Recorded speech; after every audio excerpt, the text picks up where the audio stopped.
What's going on, everybody? Nick here with the Retro Boxing Arena.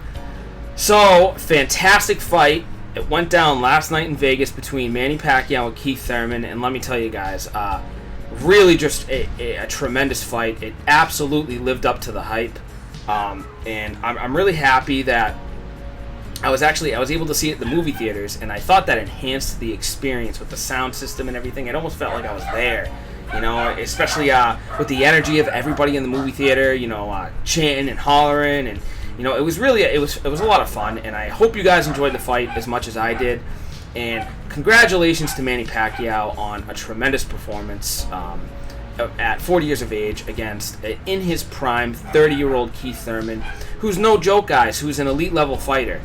And in the early rounds, I would say, you know, the first 5 rounds or so, Manny Pacquiao, for the most part, in large part, dominated those rounds. And then, you know, in the mid-rounds, a little bit later on in the fight, that's when Keith Thurman came on strong and was able to land a series of really good punches on Pacquiao. You know, good right hands. And if you were to tell me that Thurman was going to land those kind of shots prior to seeing the fight, you know, if I didn't know this, say if I didn't know the outcome and somebody told me that Thurman landed as many punches as he did, I would have told you that Manny probably had a rough night. But he was able to take those punches a lot better than I thought he was going to be able to. And trust me, I've never questioned Pacquiao's toughness, not for a minute. But Keith Thurman is bigger and does hit really hard.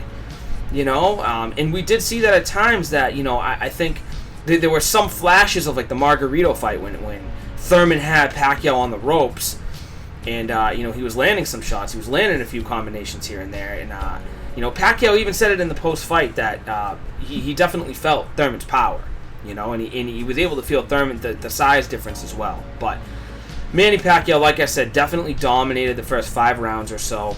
He dropped Keith Thurman in the first round, which had me shocked. I mean, that was just crazy. And overall, you know, Thurman, especially early, was just having a very hard time adjusting to that speed and the angles and just the awkward nature of Manny Pacquiao's style. You know, it was very hard for Keith Thurman to kind of get on track and figure it out. And you know, Pacquiao just showed that he's very wise in there. I mean, he's a wily veteran, a legendary fighter, an all-time great. I think there's no doubt about it at this point, guys, that, you know, Manny Pacquiao deserves to be in the top 10 of all time. Really, if you take into consideration all his accomplishments, what he was able to do, even at the lower weight classes, when he beat Morales, he beat Barrera, he beat Marquez, you know, and then he went up in weight and retired Oscar De La Hoya, so on and so forth. You guys know the story. You know, Manny Pacquiao belongs in the top 10 of all time at this point, in my opinion, absolutely. And just to be able to go in there and do what he did against a 30-year-old at 40 years old was just remarkable. It really was, you know, and then so a little bit back to the fight, you know, when Keith Thurman came on strong, there were a few nervous Jeopardy moments for Manny Pacquiao, you know, because Keith, the power started to show a little bit, and I think Manny, you know, at his older age, he's not quite able to sustain the kind of, his work rate was really, was fantastic last night, honestly, it was, but, you know, he came out so explosive early, right? Like, just unbelievably explosive. And he definitely kind of slowed up a bit in the mid-rounds. I think he got a second wind in the latter rounds, you know, by like round 10 when he hurt Keith Thurman badly with that body shot. But in the mid-rounds, he slowed down a little bit. I think he got a little tired, and that's when Keith Thurman was able to come on. Old Manny never would have gotten tired. You know, prime at 2009 Manny Pacquiao wouldn't have gotten tired and absolutely would have finished Keith Thurman, probably in the mid-rounds. But I'm telling you guys, given that I saw it at the movie theaters, there was one particular combination that Manny Pacquiao landed. I want to say it was in the second round. That I literally thought a machine gun was going off in the theaters. It was unbelievable. And Thurman walks back to his corner, just like looking rocked, looking shaken, looking confused. So I was very impressed with Manny Pacquiao last night. And, you know, Thurman's no joke. Thurman deserves a lot of credit. Keith Thurman showed a lot of heart in there, you know, especially after getting dropped in the first round. We've seen over the years where, you know, guys will walk in the ring with Pacquiao with all the confidence in the world, and as soon as they feel his speed and power, they immediately get discouraged, especially after getting dropped in the first round, right? But Thurman kept it together. You know, he was able to maintain his wherewithal and actually surge, like I said, surge in the middle rounds. So he showed heart, he showed grit, he showed skill, okay? And he deserves props, and they put on a fantastic performance, both guys. But let's talk a little bit about that bogus scorecard that had a 114 to 113 for Keith Thurman. I don't know about you guys. I had it. If you're being generous to Thurman, for me, 7 to 5.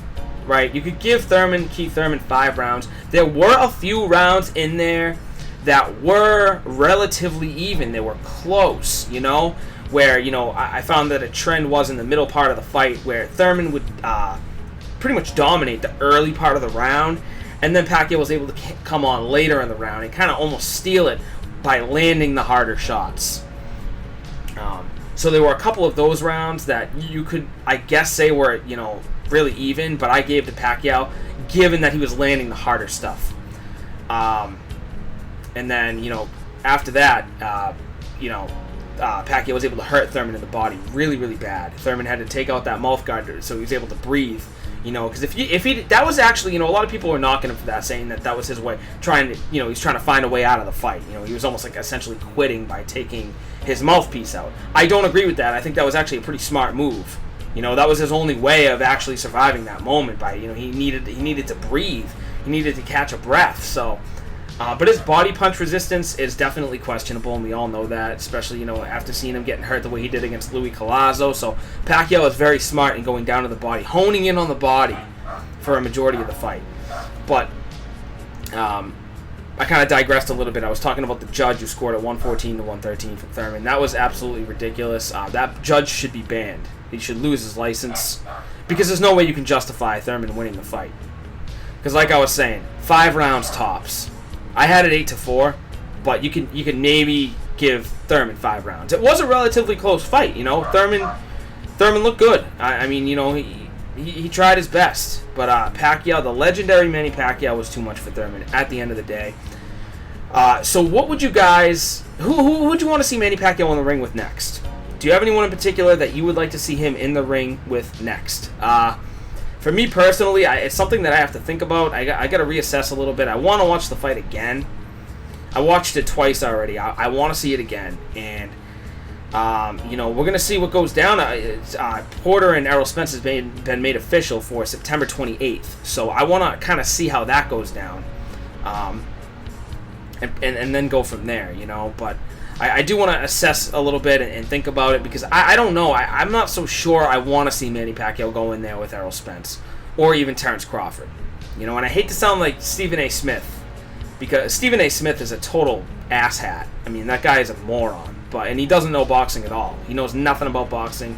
And every single time Stephen A. tries to talk about boxing, I cringe. I puke in my mouth, because you know, the kind of shit that comes out of his mouth sometimes is just, you know, you can tell he has no idea what's going on in the sport. He just kind of reads headlines and, you know, acts like he knows what he's talking about. He puts big words together to try to sound smart and try to act as if he knows what he's talking about, but he doesn't know what he's talking about. But he did say that, you know, if Manny knows what's good for him, he should avoid Errol Spence and he should avoid Terrence Crawford.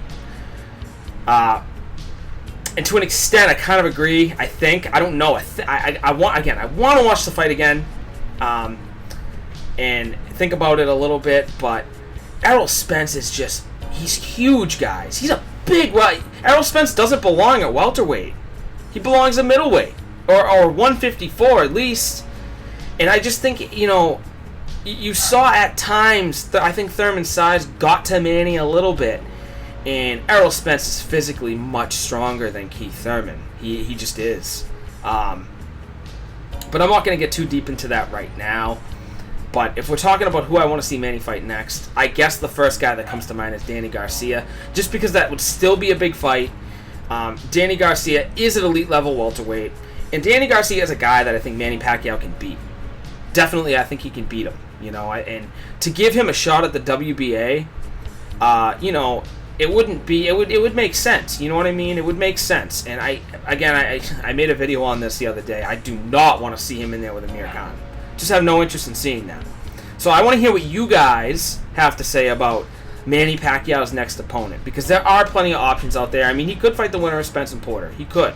You know, that's definitely an option. And Manny Pacquiao, as we know, also is a guy that really doesn't care who he's in there with. You know, he's down to fight whoever. You know, he's got balls of steel. He's a legend. And he's you know, one of the most badass dudes on the planet. So, you bet your ass that if the money's right, he'll step in there with Spence. I don't know if that's a good idea or not. But I'll address that in a different video. We'll talk about that at a later date. But again, I want to know what you guys think. Who do you want to see Manny Pacquiao fight next? And what do you think the score was? Again, I had it 8-4. I'm kind of teetering back and forth between 8-4 and 7-5 because, again, there were rounds that were close. But let me know what you guys think. Subscribe to the channel if you haven't yet. Like the video, and until next time.